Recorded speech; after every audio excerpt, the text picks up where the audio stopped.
Good morning, everyone, and welcome to 5 Minute Fresh Start. Today we're going to take up a shaking that occurs in the end times. We're actually in that shaking now. I'll explain it as we go through it.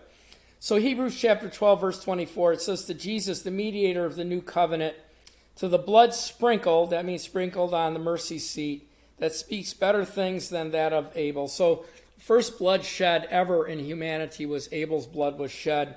And the Bible's telling us that Jesus' blood as a human being sprinkled on the mercy seat is much better, right? Well, we get that.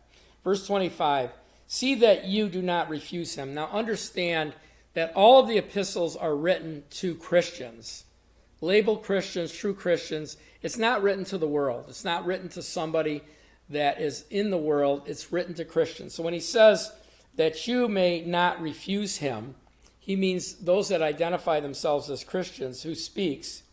For if they did not escape who refused him who spoke on earth, speaking of Jesus, how much more shall we not escape if we turn away from him who speaks from heaven?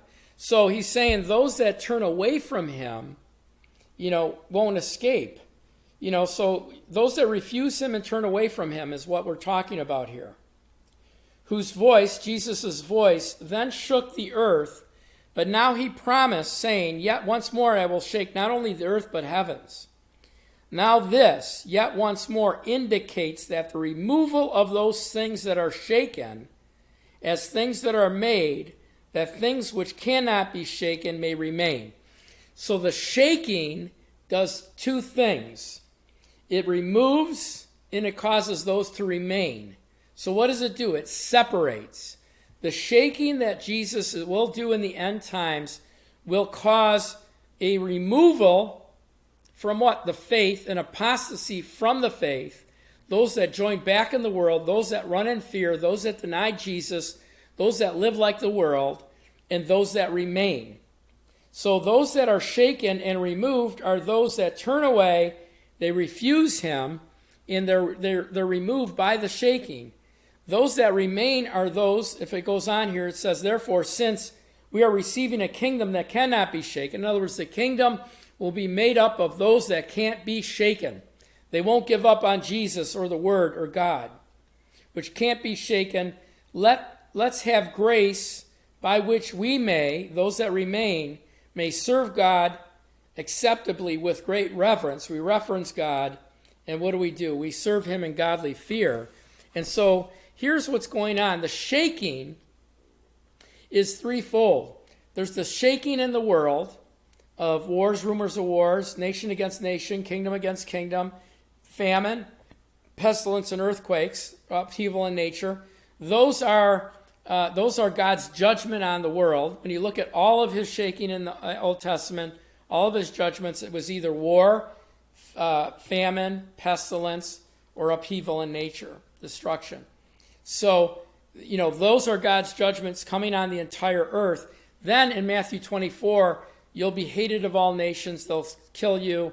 They'll, arrest you. They'll put you in prison because of my name, because of Christianity, your worldview. And so humanity will look at us as outcasts, as oddballs, as not wanting any part of us. So it goes on, the next three verses, many will what? Be offended and walk away from the faith. Many will betray and hate one another, walk away from the faith. Many will be deceived by false teaching and prophets and walk away from the faith. Because lawlessness will abound, many will walk away from the faith. That's an apostasy. The shaking will cause an apostasy. And then in 2 Thessalonians, we see a verse where it says that those that don't love the truth believe in the unrighteous deception of the spirit of Antichrist, and Antichrist will what? Not receive salvation. God will send them strong delusion that they believe a lie, and that lie is that man can fix things. They join in with humanity, that, with the tolerance of humanity, with abortion and all the other things going on, and think they're still going to be good with God. That shaking will make a very clear black and white decision for God. There won't be any gray area. You either know his word, love his word, and walk in his word, or you don't. And so that's the shaking that's coming. We're a remote ministry. Please, the only way we grow is if you share our messages. Please share our messages with others, family, and friends. If you're not a member of our website, please join us. Your name and email address, you'll get notes from us. You have access to our curriculums, workbooks, and DVDs. And then please pray about joining us, supporting us with a minimum of $10 or $15, $20 a month. Naturally, those that give more, but this is how we sustain. This is our offering. If we're speaking into your life and the Spirit that God has put in us as a teaching gift speaks into your life, as you would at church, you should support us and help us. And so we believe our ministry is for these days ahead. Thank you for joining us today and joining us every day. God bless you, and I pray that God would truly bless you today in Jesus' name.